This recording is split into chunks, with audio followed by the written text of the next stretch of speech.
एक धाड पडली होती आणि ही धाड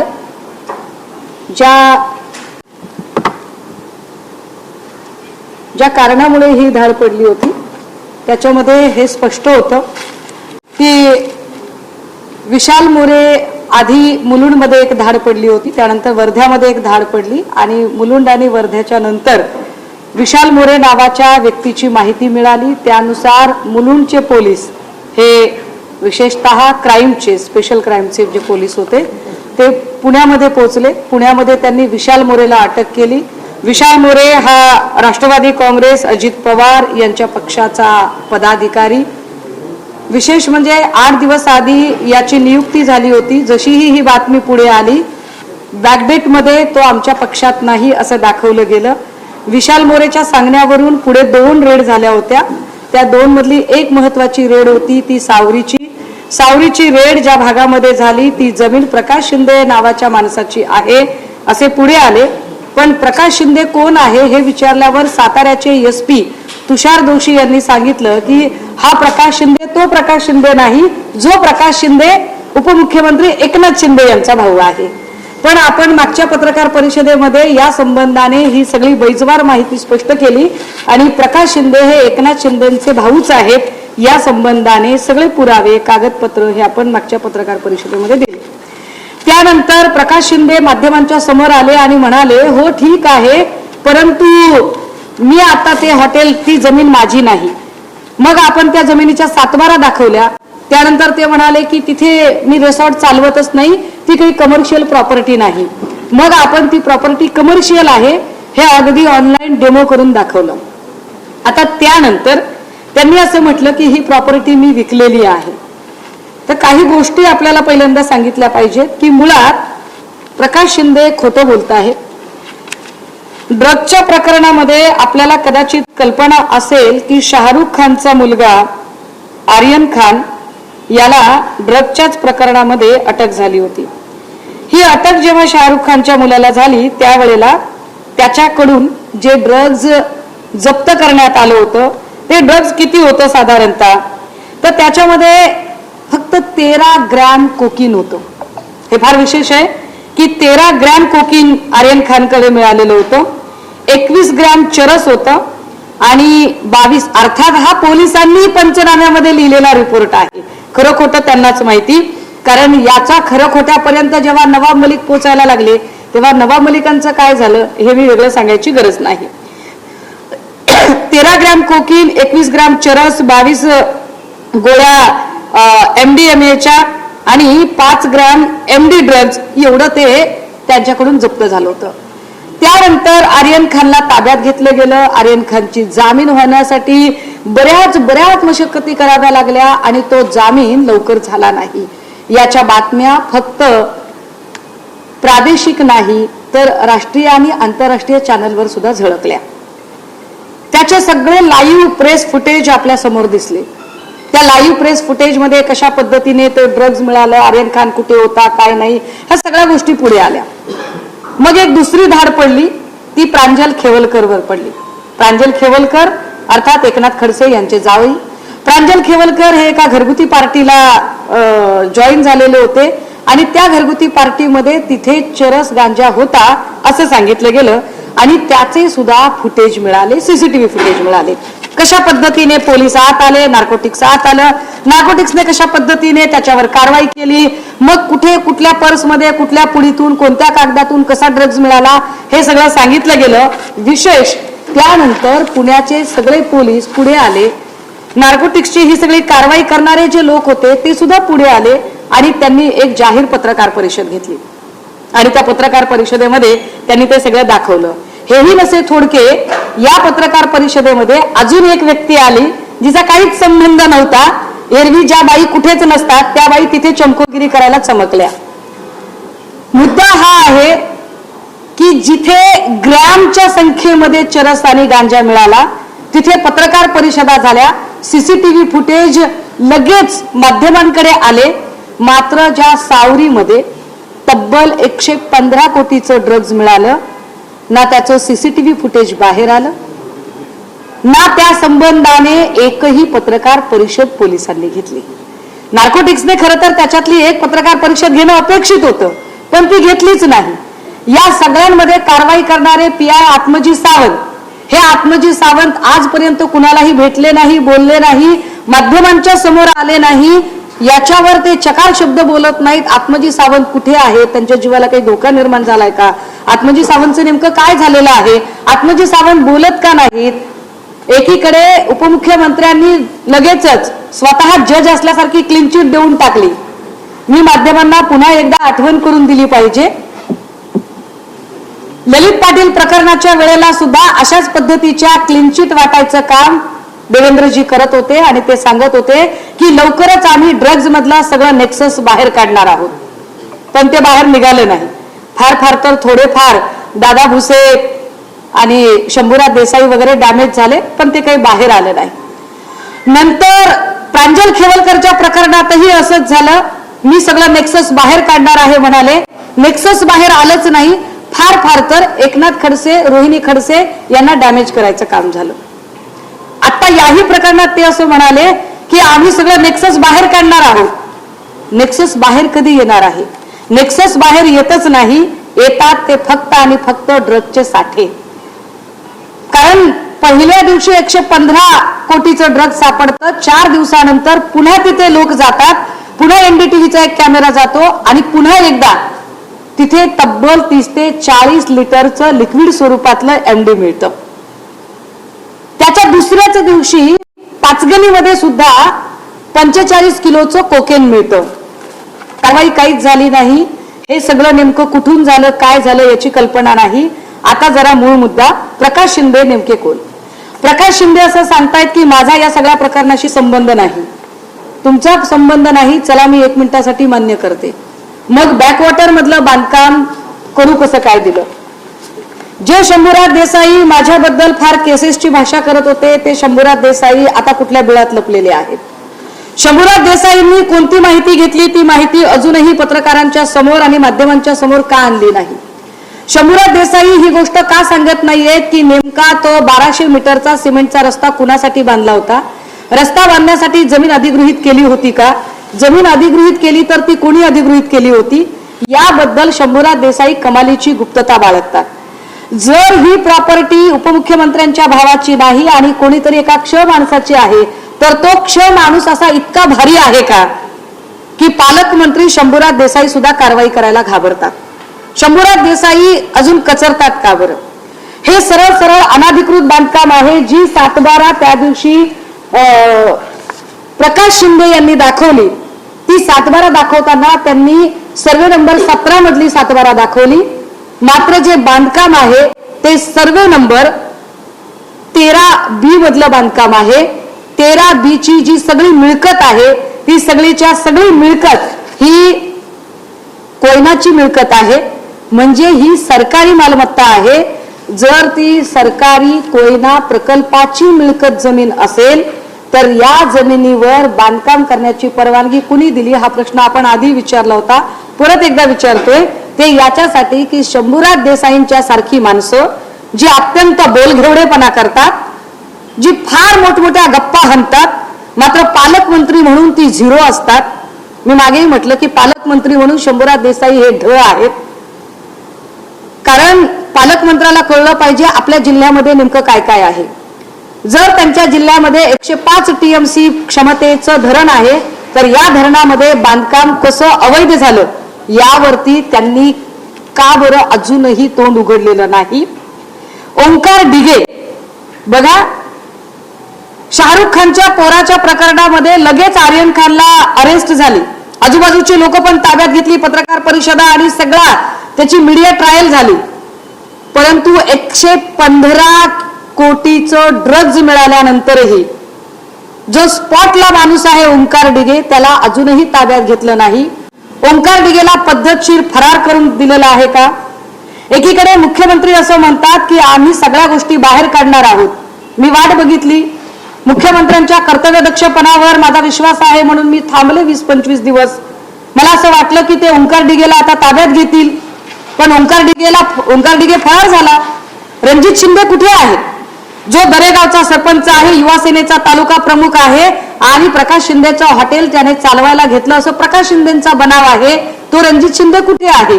त्या रणजित शिंदेचं नेमकं काय झालं? विशाल मोरेला ड्रगचा मास्टर माइंड असं ठरवण्याचा प्रयत्न होतोय, पण विशाल मोरे ड्रगचा मास्टर माइंड नाही हे आधीच्या जबाबामध्ये स्पष्टपणे आलेलं आहे. ही रेड स्थानिक असं सांगतात की ही रेड शेडवर पडलीच नाही. हा सगळ्यात मोठा गौप्यस्फोट. ही रेड शेडवर पडलीच नाही, ही रेड रिसॉर्टवर पडली असं स्थानिक सांगतात. आणि त्यासाठीच्या अनेक गोष्टी, अनेक पुरावे त्याचे प्रमाण म्हणून आपल्याला सांगता येतील. माझ्या हातात एक बातमी आहे. ज्या मुंबई पोलिसांनी ड्रगच्या रेड प्रकरणामध्ये ही जी रेड केली होती त्याच्यामध्ये जो स्पॉट पंचनामा केला होता, या स्पॉट पंचनाम्यामध्ये पंचांकडून कोऱ्या कागदावर सह्या घेतल्या गेल्या. या का बरं कोऱ्या कागदावर सह्या घेतल्या गेल्या? हे पंच ऑन रेकॉर्ड ऑन कॅमेरा बोलायला तयार होते, मात्र 4 दिवसानंतर या पंचांची तोंड बंद केली गेली. या पंचांवर कुणाची दहशत आहे? उद्या या पंचांच्या जीवाचं काही बरं वाईट झालं तर त्याला जबाबदार कोण आहे? पॉलिटिकल प्रिव्हिलेज जर कुणाला द्यायचा नसेल आणि कुठलीही राजकीय शक्ती जर याच्यामध्ये सामील नसेल तर मग पंचांच्या कोऱ्या कागदावर सह्या झाल्या या एवढ्या मोठ्या गंभीर गोष्टीची दखल अजूनही राज्याचे गृहमंत्री तथा मुख्यमंत्री असणाऱ्या आणि सोकॉल्ड पारदर्शक कारभार चालवणाऱ्या देवेंद्रजींनी अजून ती दखल का घेतलेली नाही? याच्यावर ते का बोलत नाहीत? या प्रश्नांची उत्तरं गृहमंत्री कधीतरी देतील का किंवा पोलीस डिपार्टमेंट देईल का? जे शेड होतं त्या शेडची जी आम्ही जाऊन पाहणी केली होती त्या शेडमध्ये कुठेही एक शौचालय आहे, एक टॉयलेट आहे, मात्र त्या टॉयलेटमध्ये संपूर्णतः माती पडून ब्लॉक झालेला आहे. ही माणसं इतकी दिवस इथं राहत होती, मग ते कुठे जात असतील बरं प्रातर्विधीसाठी? साधारणतः 5 किलोमीटर एरियाच्या पलीकडे जाणार नाहीत. 5 किलोमीटरचा एरिया तुम्ही तो जो एरिया आहे तो चेक केलाय का? त्याचा फॉरेन्सिक वगैरे काही तपासणी झालेली आहे का? हे लोक नेमके कुठे राहत होते, काय खात होते? कारण तिथे कुठेही चूल नाहीये, गॅस नाहीये, शेगडी नाहीये, पंचनाम्यात तशी नोंद नाहीये. याचा स्पष्ट अर्थ आहे की ही माणसं रिसॉर्ट मध्येच राहत होती. आय रिपीट वन्स अगेन, ही माणसं ही रिसॉर्ट मध्येच राहत होती, रिसॉर्ट मध्येच ती रेड पडली. हे स्पष्ट करण्यासाठी अनेक गोष्टी याला सराउंडिंग मी सांगते की ना तिथे कुठलंही त्या शेडवर टॉयलेट आहे, ना किचन आहे, ना त्यांच्या झोपण्याची जागा आहे, ना बिछाना आहे, ना बेड आहे. आणि असं काहीही नसताना ती राहिली कुठं?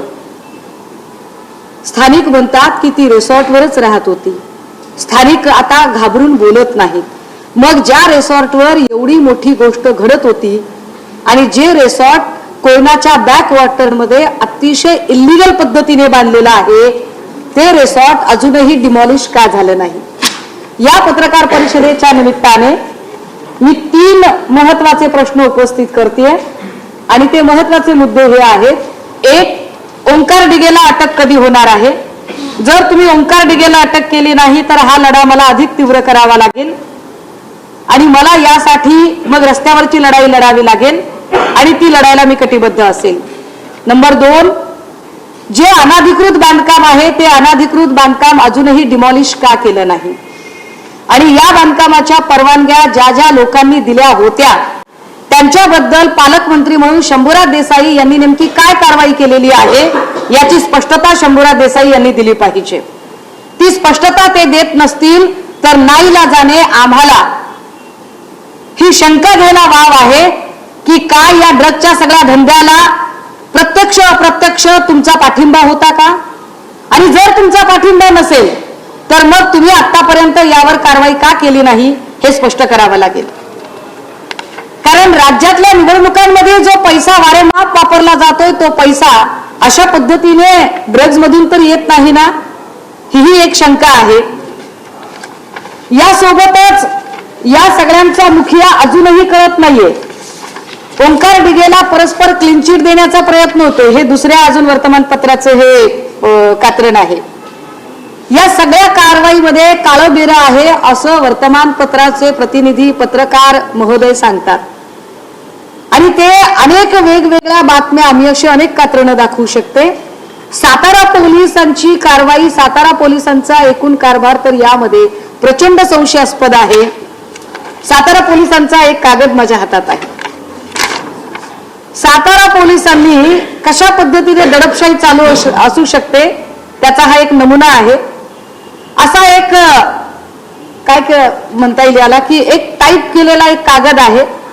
एखाद्या आरोपीला खोटे गुन्हे त्याच्यावर दाखल करायचे आणि ते गुन्हे दाखल झाल्यानंतर त्या गुन्ह्यांमध्ये मी वाचून दाखवते आपल्याला की एखादा जाब जर द्यायला बोलावला, एखाद्यावर चुकीचे खोटे गुन्हे दाखल करायचे, एका गुन्ह्यात जर आरोपी सापडत नसेल तर कुठला तरी निष्पाप माणूस आणायचा आणि त्याला त्या गुन्ह्यात अडकवायचं. हे कसं केलं जातं तर हा एक कागद आहे आणि हा अत्यंत भयंकर प्रकार आहे. विशेष कार्यकारी दंडाधिकारी तथा अप्पर पोलीस अधीक्षक सातारा यांचे कोर्टात चॅप्टर केस क्रमांक खाली जाब देणाऱ्याचा जबाब, जाब देणाऱ्याचे नाव, इथे एक नाव आहे, ते नाव मी जाणीवपूर्वक आता वाचत नाही. या माणसाचं वय 67, व्यवसाय शेती, राहणार पांगरी, तालुका महाबळेश्वर, जिल्हा सातारा. प्रश्न, तुमच्या विरुद्ध कलम 126 प्रमाणे पोलीस रिपोर्टची प्रत व कोर्टाने काढलेल्या बहाना सुस कलम 135(3) रोजीचा आदेश तुम्हाला मिळाला आहे काय? होय आणि नाही असे दोन पर्याय नाही, डायरेक्ट होयचा पर्याय आहे की आदेश मिळाला, होयच लिहायचं. दुसरा प्रश्न आहे, त्यातील मजकूर वाचून व समजावून सांगितला, तुम्हाला तो समजला का? नाही असा पर्यायच नाही, डायरेक्ट होय पर्याय आहे. मग प्रश्न तिसरा आहे, यावर तुमचे काही म्हणणे आहे काय? पोलिसांविरुद्ध तुमची तक्रार आहे काय? डायरेक्ट पर्याय नाही आहे, की आमची पोलिसांविरुद्ध तक्रार नाही, आमचं काही म्हणणं नाही, होय हा पर्यायच नाहीये, डायरेक्ट नाही हा पर्याय आहे. छापीलाय हा कागद. पुढे म्हटलंय, तुम्हास बचावासाठी काही पुरावा द्यायचा आहे काय? आणि त्याच्याकडून डायरेक्ट छापील पद्धतीने लिहून घेतले नाही, होय हा पर्यायच नाही. ही सातारा पोलिसांची मनमानी. सातारा पोलीस कशा पद्धतीने काम करतात की एखाद्याकडून गुन्हा कशा पद्धतीने वधवून घ्यायचा याच्यावर आवक जावक क्रमांक आहे, याच्यावर आरोपीचं नाव आहे, खाली विशेष कार्यकारी दंडाधिकारी तथा अप्पर पोलीस अधीक्षक सातारा. याचा अर्थ साताऱ्याचे पोलीस हे छळछावणी चालवतात का? जो प्रश्न मी फलटणच्या निमित्ताने विचारला होता, सावळीच्या निमित्ताने आधीच्या 2 पत्रकार परिषदांमध्ये विचारला, तोच प्रश्न पुन्हा एकदा की साताराला असणारे SP तुषार दोशीजी काय या छापील अर्जाचं उत्तर देतील का? जो मी आता ट्विट करून टाकेल की ज्याच्यामध्ये स्पष्टपणे होय नाही असे 2 पर्याय असायला हवेत, पण त्यांच्या सोयीने जिथे त्यांना होय पर्याय द्यायचा तिथे होय दिला, जिथे नाही द्यायचा तिथे फक्त नाही दिला. कुठलाही चॉईस नागरिकांच्या बाजूने, कुठलाही चॉईस, कुठलाही पर्याय त्यांनी ठेवला नाही. या सगळ्यांचा अर्थ काय? मग आता प्रकाश शिंदेवर कारवाई करायची आहे का? आणि प्रकाश शिंदे जर याच्यात नसतील असं तुमचं म्हणणं असेल तर जो कुणी माणूस आहे त्याला पकडण्यात तुम्ही किती यशस्वी झालात ते तुम्ही सांगणार आहात का? तपासाच्या नावाखाली गोष्टी लपवून ठेवायच्या. मग या गोष्टी तुम्हाला प्रांजल खेवलकरच्या वेळेला लपवता आल्या नाही, आर्यन खेवलकरच्या वेळेला, आर्यन खानच्या वेळेला तुम्हाला लपवता आल्या नाही. मग आर्यन खान आणि प्रांजल खेवलकर या 2 लोकांना वेगळा न्याय आणि प्रकाश शिंदेच्या रिसॉर्टला वेगळा न्याय का बरं दिला जातोय? या सगळ्या प्रकरणाची जी काही माहिती असेल अजूनही संबंधित पोलीस अधिकारी यावर एकदाही माध्यमांच्या समोर येत नाहीत. ओंकार दिघे, रणजित शिंदे यांची अटक अजून राहिलेली आणि बॅकवॉटरमध्ये बांधलेलं रिसॉर्ट, एरवी Kirit Somaiya, so called video specialist Kirit Somaiya वाटेल तिकडे हातोडा घेऊन जेव्हा जातात तेव्हा हा हातोडा किरीट सोमय्याचा आता त्या सावळीच्या रिसॉर्टकडे जाणार आहे का? आणि तो जाणार नसेल तर सोमय्या तुम्ही मान्य करा की तुम्ही कठपुतळी बाहुली आहात. तुम्हाला स्वतःचा असा IQ नाही, स्वतःचा असा मेंदू नाही, तुम्हाला स्वतःची अशी निर्णय क्षमता नाही. तुम्हाला फडणवीस सांगतील तेवढी आणि तेवढीच गोष्ट तुम्ही फक्त आणि फक्त सांगितल्या चाकरीचे आणि दिल्या भाकरीचे आहात. एवढंच काय ते तुमच्या बाबतीत खरं असू शकतं. कारण तुम्ही जिथे खऱ्या अर्थाने अनाधिकृत बांधकाम आहे तिथे तुम्ही पोहोचू शकत नाही. या तीनही मुद्द्यांना घेऊन मी आज आपल्या समोर ही सगळी मांडणी करते आणि या सगळ्या संबंधाने जर कारवाई झाली नाही तर मला येणाऱ्या दिवसांमध्ये या संबंधाने अमित शहा यांना आमच्या पक्षाच्या सगळ्या खासदारांनी पत्र लिहिलेलं आहे. अमित शहा यांच्याकडून याची चौकशी आणि कारवाई या संबंधाने उत्तर आलेलं आहे. या संबंधाने आम्ही हे ड्रग्ज नेमकं काय आणि याच्या ज्या परवानग्या आहेत बांधकामाच्या रस्त्याच्या यावर आम्ही लोकायुक्तांना आता पत्र लिहिलेलं आहे. आणि होय, या सगळ्या संबंधाने राज्याच्या मुख्यमंत्र्यांची तथा गृहमंत्र्यांची आम्ही 2 वेळा वेळ मागितली. ती वेळ अजूनही त्यांनी दिलेली नाही. त्यांना वेळ द्यायची नसेल हरकत नाही, पण त्यांनी घेतलेला वेळ भरपूर आहे. आता याच्यावर काय कारवाई केली आणि हा ड्रग्जचा पैसा काय महापालिकेच्या निवडणुकीत असा धुमाकूळ घालणार आहे का याचं सुद्धा उत्तर त्यांनी द्यावं लागेल.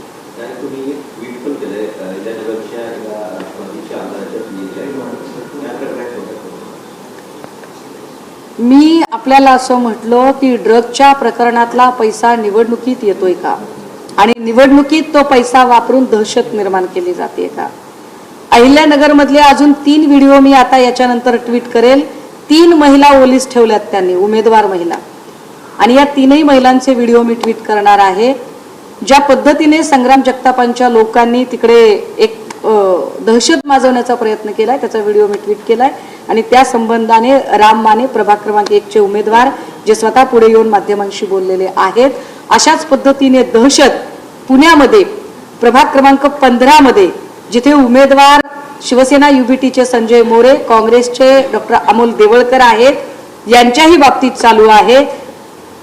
फोन करणारे सांगतात की आम्ही अंधेकर गँगची माणसं आहोत, पण ती अंधेकर गँगची आहेत की अजून कोणाची याची अजून पुष्टी नाही. मग अशा पद्धतीने जर दहशत माजवण्याचा प्रयत्न होत असेल तर ते गंभीर आहे. पारदर्शकतेचा ढोल वाजवणाऱ्या फडणवीसांनी या सगळ्यांची उत्तर देणं गरजेचं आहे की ड्रग्जचा पैसा, पैशातनं सत्ता, सत्तेतनं पैसा, पैशातनं पुन्हा ड्रग्ज, हे जे तुमचं चक्र आहे ते चक्र कधी थांबणार आहे सांगा.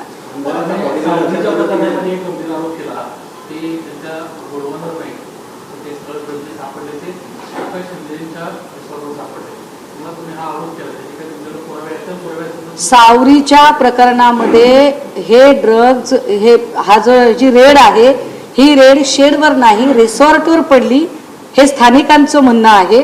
स्थानिकांनी असं म्हणणं मांडताना मी आपल्याला सांगितलं की याच्यामध्ये जे पंच होते ते पंच त्या पंचांना पंचनाम्यावर सह्या न घेता त्यांच्या कोऱ्या कागदावर सह्या घेतल्या गेल्या.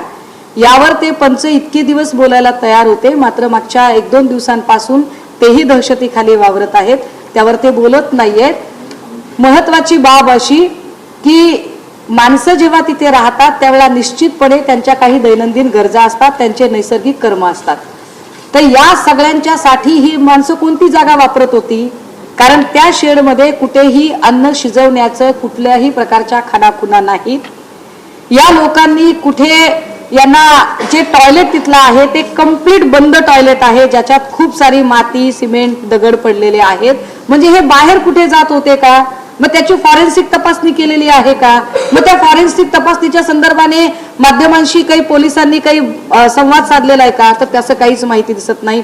या लोकांचा काही बिछाना, काही झोपण्याची व्यवस्था सापडली का, तर तीही अजिबात नाही. मग यांचं राहणं, खाणं, यांचे सगळे नैसर्गिक कर्म, या सगळ्या गोष्टी कुठे होत होत्या, तर त्या सगळ्या परिसरांमध्ये फक्त एक आणि एकच वास्तू आहे, ती म्हणजे ते रिसॉर्ट आहे. त्यामुळे या रिसॉर्टचा संबंध थेट लागतो. पण या रिसॉर्टवर जर आता म्हणणं असेल की आम्हाला माहितीच नाही की या रिसॉर्टचं काय आमचं देणं घेणं नाही, तर मग हे रिसॉर्ट अजूनही अस्तित्वात का आहे, हे रिसॉर्ट अजून डिमॉलिश का झालं नाही, हे रिसॉर्ट तातडीने डिमॉलिश झालं पाहिजे. कदाचित या रिसॉर्टला अजून एकदा चेक करण्याची गरज आहे. रिसॉर्टमध्ये अजून काही सापडू शकतं का ते बघितलं गेलं पाहिजे, पण ते अजूनही एकदाही केलं नाही. या संबंधाने कुठलेही सीसीटीव्ही फुटेज किंवा कॅमेरा शूटिंग असं कुठलीही गोष्ट बाहेर आली नाही. FIR अजूनही ऑनलाईन पडलेली दिसत नाही. जर त्यांचं म्हणणं असेल की मुलुंडला जी कारवाई केली त्यातलीच सप्लिमेंटरी कारवाई म्हणून आम्ही सावरीची कारवाई केली, तर सप्लिमेंटरी कारवाई मधले जे सापडलेले आरोपी आहेत आणि त्यांच्यावर लागलेले जे चार्जेस आहेत ते मूळ FIR मध्ये का आले नाही यावरही आत्मजी सावंत अजून बोलत नाहीत. मुळात आत्मजी सावंत आहेत कुठे? आत्मजी सावंतांवर दबाव आहे का? आत्मजी सावंत दहशतीखाली आहेत का? आत्मजी सावंतांना काही बोलू दिलं जात नाही का? की आत्मजी सावंताकडे काही महत्वाचे व्हिडिओ आहेत असू शकतात, कारण या सगळ्या प्रकरणाचं पोलिसांनी रेकॉर्डिंग नक्कीच केलं असेल. मग कदाचित आत्मजी सावंतकडे काही महत्वाचे पुरावे आहेत म्हणून त्यांना माध्यमासमोर येऊ दिलं जात नाही का? त्यांच्या जीवाला काही धोका आहे का? मी फार गंभीर प्रश्न उपस्थित करते.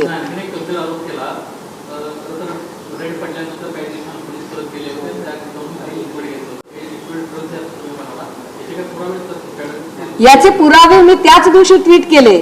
मला वाटतंय की NDTVने त्याच्या संदर्भाने त्यांचे एक प्रतिनिधी तिथपर्यंत पोहोचले, त्यांनी त्या पोलिसांशी चर्चा केली, पोलिसांना विचारलं की तुम्ही इथे का आलेले आहात? ते म्हटले काही नाही, काही पडलंय का ते आम्ही सामान बघण्यासाठी आलेलो आहोत. आणि मग चुकून एक ड्रम राहिलेला आहे. चुकून ड्रम कसा राहू शकतो? जर चुकून ड्रम राहिला असं सातारा पोलिसांचं म्हणणं असेल तर याचा अर्थ असा आहे की आत्मजी सावंत आणि त्यांचे सिनियर या लोकांनी कामात कुचराई केलेली आहे. मग या लोकांना सस्पेंड केलं पाहिजे, या लोकांना डिसमिस केलं पाहिजे. आणि जर या लोकांनी सगळं पुरावे व्यवस्थित सगळं सामान गोळा केलेलं होतं तर नव्याने ड्रम आला कसा? मग सातारा पोलिसांनी जाणीवपूर्वक तिथे तो प्लांट केला का? की पुन्हा एकदा तिथे अजून ते बनतच होतं, फॅक्टरी कदाचित चालूच होती का? नव्याने जर तिथे ड्रम आलेला आहे तर नव्याने ड्रम जर शेडवर तिथे सापडतो आणि शेडवर काहीच नव्हतं तर मग रिसॉर्ट वरून पुन्हा तो तिथे आला का? ज्या बॅकवॉटरचा विषय आपण पुन्हा पुन्हा बोलत आहोत, या बॅकवॉटरची आणि एकूण जर भौगोलिक रचना बघितली तर त्या भौगोलिक रचनेत असं लक्षात येतं की पाण्यामध्ये अक्षरशः पाण्यामध्ये बांधकाम आहे. काय जलमार्गे अंमली पदार्थांची तस्करी करण्यासाठी हे बांधकाम केलं गेलं होतं का? हा बांधकाम करण्याचा उद्देश काय होता? कारण त्याची कुठेही सरकार दरबारी नोंद सापडत नाही. त्यामुळे अंमली पदार्थांच्या तस्करीच्या संबंधाने ज्या ज्या गोष्टी याच्यामध्ये येतात त्याच्यावर कारवाई कधी होणार आहे? ओंकार डिगेची अटक कधी होणार? सगळ्यात महत्वाचं, कारण ओंकार डिगेची अटक झाल्याशिवाय मला वाटतं की याचा छडा लागणार नाही.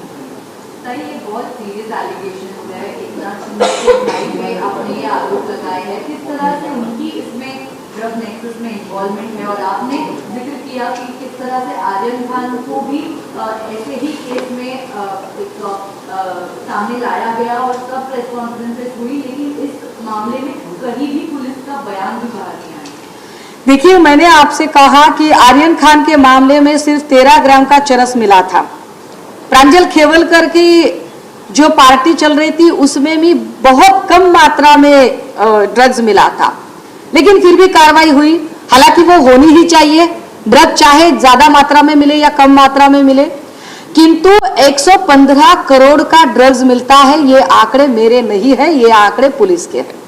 अगर पुलिस कहती है कि 115 करोड़ का ड्रग्स वहां मिला, 5 दिन के बाद एक चैनल की रिपोर्टर वहां पर जाते हैं और फिर एक बार उन्हें दिखाई देता है कि वहां पर कम से कम 20 लीटर का ड्रम पुलिस ने अपनी गाड़ी में रखा है और पुलिस कह रही है कि नहीं भाई, ये तो ऐसे ही हम देख रहे थे कि कुछ बचा कुचा यहाँ कुछ है क्या, तो यहाँ पर हमें ड्रम मिला. अगर उन्होंने ड्रम फिर से बरामद किया है तो इसके 3 अर्थ होते हैं. एक, या तो पूरी तरह से ड्रग्स की फैक्ट्री बंद नहीं हुई है, फैक्ट्री कहीं तो चालू है, या दूसरा कि पहले पुलिस ने ठीक से कार्रवाई नहीं की है, उसमें लापरवाही हुई है.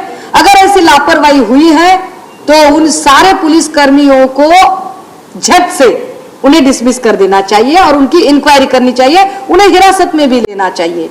लेकिन तीसरा, अगर उन्होंने अपनी कार्रवाई बिल्कुल ठीक तरीके से की है तो फिर 20 लीटर का वह ड्रम आया कहां से? वो तो ऑन रिकॉर्ड दिख रहा है. तो इसका अर्थ क्या ऐसे है कि सातारा पुलिस ने वहां पर फिर एक बार वह ड्रम प्लांट करने की कोशिश की या उन्हें दोबारा से मिला? अब जब हम बोल रहे हैं कि प्रकाश शिंदे या एकनाथ शिंदे के भाई है, जमीन एकनाथ शिंदे की है, प्रकाश शिंदे के नाम से है, प्रकाश शिंदे की जमीन सर्वे नंबर 17 में है, ये जो कंस्ट्रक्शन है ये सर्वे नंबर 13 में है. सर्वे नंबर 13 यह कोयना प्रोजेक्ट की मिल्कियत है. गवर्नमेंट मिल्कियत में कंस्ट्रक्शन अगर हो रहा है तो गार्डियन मिनिस्टर क्या कर रहा है? गार्डियन मिनिस्टर से पिछली 2 प्रेस कॉन्फ्रेंस में मैं सवाल पूछ रही हूं कि आपने अभी तक वो कौन इंजीनियर थे जिन्होंने परमिशन दी बैक वाटर में कंस्ट्रक्शन करने की? क्या उन पर कुछ कार्रवाई हुई है? तो नहीं। ओंकार डिगे जिसको वहां से हिरासत में लिया गया था, उसे क्यों छोड़ दिया गया बिना कोई कार्रवाई किए? आर्यन खान का मामला और प्रांजल खेवलकर का अगर मामला देखा जाए तो क्या ऐसे है कि अगर विरोधी दल का कोई मिलता है तो हम उन्हें बस बर्बाद करके रख देंगे, पर अगर कोई सत्ताधारी से कोई अगर है तो हम उन्हें छोड़ देंगे? तो किस ट्रांसपेरेंसी की बात इस राज्य के मुख्यमंत्री करते हैं? मुख्यमंत्री ने बताना चाहिए। और मुख्यमंत्री अगर कहते हैं बार बार कि हम ड्रग्स का नेक्सस बाहर निकालने वाले हैं, तो पिछले 3 साल से ललित पाटिल की केस से लेकर अब तक वो बोल रहे हैं कि हम नेक्सस नेक्सस नेक्सस नेक्सस तो बाहर नहीं निकल रहा है, सिर्फ ड्रग्स ही बरामद किया जा रहा है। और यह ड्रग्स हमारी समूची युवा पीढ़ी के लिए बड़ा जानलेवा है। इस ड्रग्स से अगर 115 करोड़ का ड्रग्स एक जगह पर मिलता है तो क्या ये पैसा इलेक्शन में लगाया जाता है? तभी तो इलेक्शन में इतना सारा 5-5 करोड़ 10-10 करोड़ रुपए लगाकर कोई ऐसे ही अविरोध कहता है कि नहीं नहीं, आगे वाले ने तो बस अपनी उम्मीदवारी अपने प्रत्याशी के रूप में वह तो अब मुकर गया है और हम देखो हम चुनाव जीत कर आए हैं। तो ये पैसे कहां से आ रहे हैं? इन सारी चीजों पर अब जवाबदेही सरकार की है, जवाबदेही मुख्यमंत्री साहब की है। तुम्ही तो पेपर दाखवलाय पोलिसांचा, जी त्या पोलिसांच्या पेपरमध्ये तुम्ही असं म्हटलं की एकच ऑप्शन दिलाय म्हणजे हो, विरोध करायचाच नाही। मी तो ट्विट करते आता। दुसरीकडे विरोध हा फॉर्म्युला सध्या पूर्ण मुंबई महानगरपालिकेच्या इतर महानगरपालिकेच्या बघायला मिळतोय। हा फॉर्म्युला आता एक लक्षात घ्या, बिनविरोधच्या संदर्भाने आता काही वेळापूर्वी ऑनरेबल कोर्टाने एक महत्वाचा निर्वाळा दिलेला आहे की जोपर्यंत या सगळ्या प्रकरणातला संपूर्ण अहवाल येत नाही, अगदी अर्ध्या तासापूर्वीची अपडेट आहे, संपूर्ण अहवाल जोपर्यंत येत नाही तोपर्यंत जे काही हे बिनविरोध लोकांची संख्या आहे या लोकांना अजिबात विजयी किंवा पराभूत घोषित केलं जाणार नाही। हा निर्णय जैसे थे ठेवला जाईल, ही फार महत्वाची यातली डेव्हलपमेंट आहे। मुळात अशा पद्धतीने बिनविरोध करणे म्हणजे मग नोटाचा ऑप्शन का दिला, ज्यावर आम्ही आमचे आक्षेप नोंदवले आहेत आणि काल आम्ही काही लोकांवर पक्षाची फसवणूक केल्याप्रकरणी FIR सुद्धा दाखल केलेली आहे।